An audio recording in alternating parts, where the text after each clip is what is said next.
15 tahun yang lalu, wanita itu tidak suka pada suaminya yang pecundang dan ingin bercerai darinya. Dia kemudian melemparkan anaknya yang berusia 5 tahun kepada suaminya. Dengan tegas, dia pergi ke negara asing bersama cinta pertamanya untuk berkembang. Setelah 15 tahun berlalu, mereka berdua bekerja keras di negara asing dan menghasilkan sedikit uang. Mereka merasa percaya diri dan berpikir telah kembali dengan penuh kemenangan. Dan hal pertama yang mereka lakukan setelah kembali ke tanah air adalah datang ke rumah mantan suami. Mereka ingin menghabiskan 300.000 untuk membeli rumah tradisional Tiongkok mantan suami. Namun, mereka tidak tahu bahwa selama bertahun-tahun ekonomi Tiongkok telah berkembang pesat dan harga rumah melonjak. Sekarang, rumah tradisional Tiongkok itu sudah bernilai lebih dari 2 miliar. Dan saat ini mantan suami bahkan telah mendirikan perusahaan teknologi energi baru dengan kekayaan mencapai triliunan. Namun wanita yang tidak tahu hal ini masih mengira mantan suaminya tetap seorang yang miskin. Hingga sekarang, dia masih berpikir bahwa meninggalkan suaminya dulu adalah pilihan yang tepat. Pada saat kedua wanita itu mengejek pria tersebut, tiba-tiba, ponsel salah satu wanita berbunyi dengan pesan penerimaan pembayaran. Hal ini membuat kedua wanita itu terkejut dan terdiam di tempat. Namun, ketika pria itu mengangkat ponselnya untuk melihat, suara muncul dari dalam ponsel. Pihak yang berbeda mengatakan bahwa uang itu adalah sewa yang dibayarnya sendiri. Wanita yang naif itu berpikir bahwa ini adalah sewa untuk 1 tahun. Dia berpikir bahwa jumlah itu bahkan lebih rendah dari sewa yang dia bayar untuk 1 bulan di negara asing. Jadi ia berencana untuk membawa pulang anaknya. Tepat saat itu, anaknya yang pulang dari sekolah muncul di depan pintu. Namun selama 15 tahun waktu berlalu, anak sudah lama tidak mengenali ibunya. Jadi saat menghadapi perhatian wanita asing, anak muda itu tampak bingung. Hingga ayahnya mengangguk ke arahnya. Dia baru menyadari bahwa orang di depannya adalah ibunya. "Kamu sudah kembali. Selama ini ibu tidak ada di sampingmu. Apakah ayahmu merasa tertekan?" "Saya tidak merasa tertekan." "Bagaimana mungkin tidak merasa tertekan? Untuk anak, para orang tua selalu mengantar pulang. Kamu hanya naik sepeda tua itu." "Sepeda tua? Apakah kamu tahu berapa harga sepeda ini?" "Sepeda tua ini tidak ada harganya. Lihatlah dirimu yang tidak berpengalaman itu. Sepeda ini cukup mahal." "Sudahlah, tidak usah membicarakan sepeda tua ini lagi. Ibu kembali kali ini membawa banyak hadiah untukmu. Masih ada sepatu. Semuanya merek besar. Lihat, apakah kamu suka, anak muda? Karena ini khusus dibeli ibumu untukmu. Jadi terimalah." Dia tidak kembali ke negara selama 15 tahun. Dia susah payah membelikanmu hadiah. Itu juga seharusnya. "Terima kasih, Bu. Lihatlah dirimu. Selalu di depan ayahmu. Tidak memiliki pakaian yang layak. Ini adalah seragam sekolah. Pakaian seragam sekolah. Sepatuku juga tidak murah. Semua sepatu yang dibeli ayahku adalah sepatu yang bagus." "Xiao Hao, ini adalah yang dibeli ayahmu. Bagaimana bisa membeli ini dari ibumu? Ibuku membelikanmu barang-barang ini. Itu menghabiskan sekitar 10.000 yuan. Maaf, 10.000 yuan. Itu setara dengan gaji ayahmu selama 2 bulan. Dia itu hanya seorang pecundang. Jangan berkata seperti itu tentang ayahku. Ayahku sekarang sangat hebat. Jangan dengar kata-kata ayahmu." "Apakah ayahmu hebat? Apakah saya masih belum jelas?" "Baiklah, tidak membicarakan itu lagi. Xiao Hao, segera letakkan tasmu. Ibu akan membawamu makan enak, makan hamburger, makan paha ayam. Ini adalah hal-hal yang biasanya ayahmu. Dia bahkan tidak tega membawamu untuk makan, kan? Sekarang aku tidak suka makan ini. Dan saya ada kelas di sore hari. Mana ada anak yang tidak suka makan ini? Pasti kamu merasa kasihan dengan uang ayahmu. Kamu sengaja bilang begini, kan? Tenang saja. Ibu punya uang. Ibu jauh lebih baik dari ayahmu yang tidak berguna itu. Ibu tidak hanya akan membawamu makan besar, tetapi juga akan mengirimmu belajar ke luar negeri. Nak, hal ini kamu yang memutuskan." Ayah pergi menelepon, mengatur pembicaraan untuk besok pagi. "Pembicaraan? Hanya kamu yang masih membicarakan. Omong kosong ini, pembicaraan. Jiayun, hal-hal sepele yang kamu bicarakan. Mana bisa disebut pembicaraan? Hanya hal-hal besar seperti inilah yang bisa disebut pembicaraan." Mersa kata, "Besok pagi saya tidak ada waktu. Saya harus mengadakan konferensi untuk anak saya. Atur ke sore hari saat bekerja." Mersa kata, "Klien bisnis Sakata yang mana? Itu tidak ada hubungannya dengan kalian." "Jiang Heng, kami juga bingung. Banyak sekali yang bernama Sakata. Bagaimana mungkin dia mengenal kita, Tuan Sakata yang sama?" "Jiayun, bukankah kamu bilang kamu membuka perusahaan? Perusahaan apa yang kamu buka?" "Perusahaan ayahku bernama. Perusahaan kecilnya yang hampir bangkrut itu. Saya pergi membeli rumah tapak. Mendengarnya saja sudah membuatku tidak nyaman. Ibu akan membawamu makan besar. Bagaimana kalau akhir pekan, klien bisnis Jiang Heng yang sama, Baitian Xianseng. Baiklah. Jadi, tunggu akhir pekan, ibu akan menjemputmu lagi. Zhang Jiayun, segera siapkan kontraknya. Jual rumah tradisional itu padaku. Ibu benar-benar menghasilkan banyak uang di negara kita. Dia bahkan ingin membeli rumah tradisional. Itu bisa 200 juta. Sudah kukatakan, aku tidak akan menjual.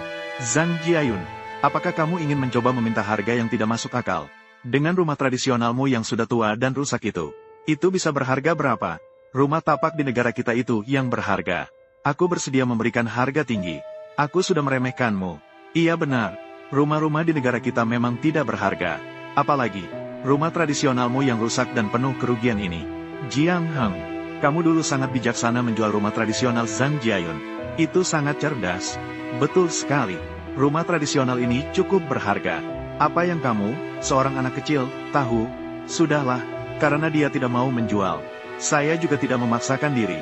Saya pergi untuk membeli rumah tapak. Nanti aku akan menjemputmu untuk tinggal bersamaku. Supaya tidak tinggal di rumah tradisional yang hancur ini. Agar tidak menjadi bahan tertawaan. Jadi, ibu pergi. Tunggu akhir pekan untuk menjemputmu. Ibu dia, tidak peduli padanya. Ayo kita makan. Kenapa ibuku tiba-tiba kembali? Sudah 15 tahun. Dia hanya menelepon 1 atau 2 kali setiap tahun. Pulang lebih awal juga tidak memberitahu. Ayah juga tidak tahu. Apapun itu, Anda hanya perlu fokus belajar dengan baik. Jangan karena ini. Wenxi, yaitu, ibumu, ingin memintamu untuk kuliah di Rusia. Bagaimana menurutmu? Aku tidak pergi. Sekarang pendidikan di dalam negeri sudah maju. Bukan lagi zaman luar negeri, Vietnam, dan Zongyuan.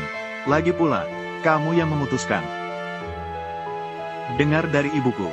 Harus membeli rumah tradisional Tiongkok yang revolusioner itu. Dia di luar negeri. Menghasilkan begitu banyak uang. Ibumu meminta 300.000 untuk membeli. Apa? 300.000. Ini tidak bisa dijual. Wang Dong, Ketua Zhang, apakah Anda bebas besok? Kami, perusahaan mobil Datang Tang, sangat tertarik pada perusahaan Haoyu Anda. Sangat tertarik. Harap bisa berbicara dengan Anda. Direktur Wang, ya, perusahaan mobil Datang Tang Anda. Namun, di dalam negeri, salah satu produsen mobil terkemuka. Bahkan jika tidak membahas bisnis, mari kita duduk, membahas perkembangan masa depan mobil. Juga sangat menyenangkan. Itu bagus. Kali ini, saya datang dengan niat baik. Jika kedua perusahaan kita dapat bekerja sama lebih dalam, maka kecepatan R dan D kendaraan energi baru kita akan meningkat pesat. Tidak masalah. Kita bertemu besok sore ya. Bertemu di Hotel King Hao.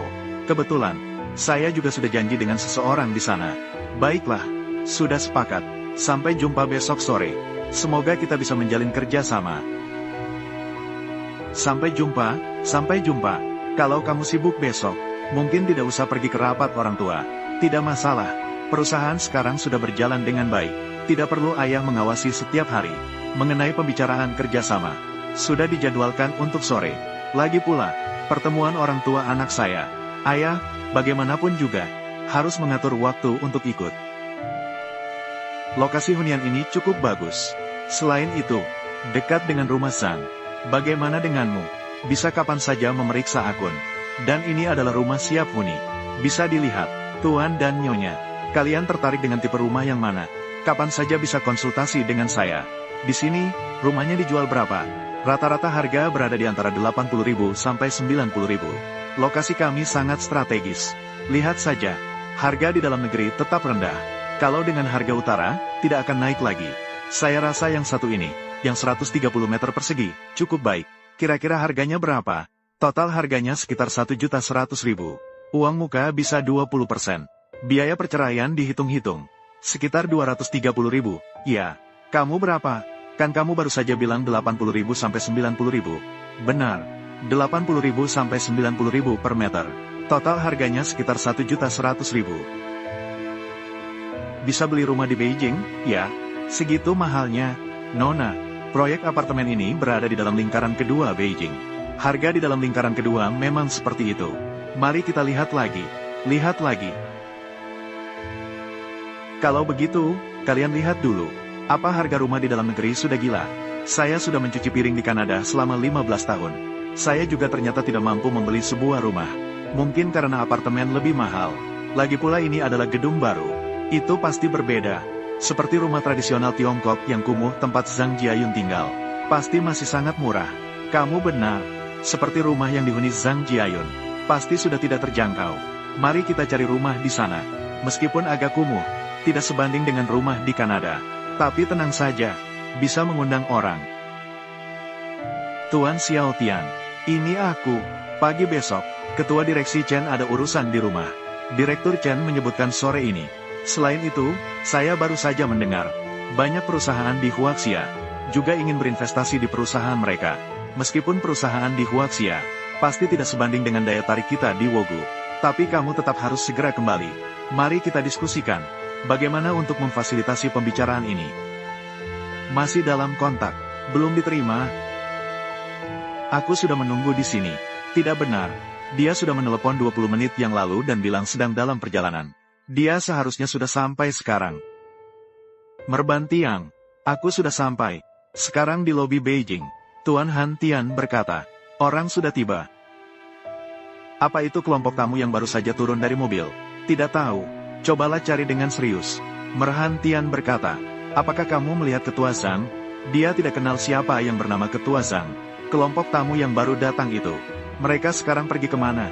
Kelompok tamu itu naik lift ke atas. Tapi di dalam sana, tidak ada Ketua Zhang yang kalian cari. Bagaimana kamu tahu Ketua Zhang tidak ada di dalam? Saya mendengar orang itu mengatakan, pabrikan lain di dalam negeri juga menunggu Ketua Zhang. Apakah kamu adalah orang yang dikirim oleh pabrikan lain untuk menghadang Ketua Zhang di sini? Zhang Jiayu, aku memperingatkanmu, kerjasama kali ini dengan Ketua Zhang sangat penting bagi karir Jiang Heng. Jangan harap bisa merusaknya. Saya sarankan kamu menghormati saya. Jika tidak, kariermu hari ini bisa jadi akan terhenti di sini. Ternyata kamu memang datang untuk merusak. Dulu Jiang Heng membawaku ke luar negeri. Kau memang menyimpan kebencian padanya. Kau tidak suka melihat kami hidup dengan baik, bukan? Kau ini pecundang yang tidak berguna. Dulu aku mengajukan agar kau ikut aku bekerja di luar negeri, tapi kau tidak mau. Sekarang Xiao Er hidup dengan baik bersamaku. Sekarang kau merasa cemburu lagi. Kau ingin membalas dendam padaku, kan? Sialan, kau itu apa sih? Zhang Jiayu, kau bahkan bukan seorang pria. Peristiwa tahun itu karena kau sendiri yang tidak berusaha. Kau bahkan masih menyimpan dendam terhadap Jiang He. Kau juga ingin merusak penghasilan dia dan Ketua Zhang. Ketua Zhang,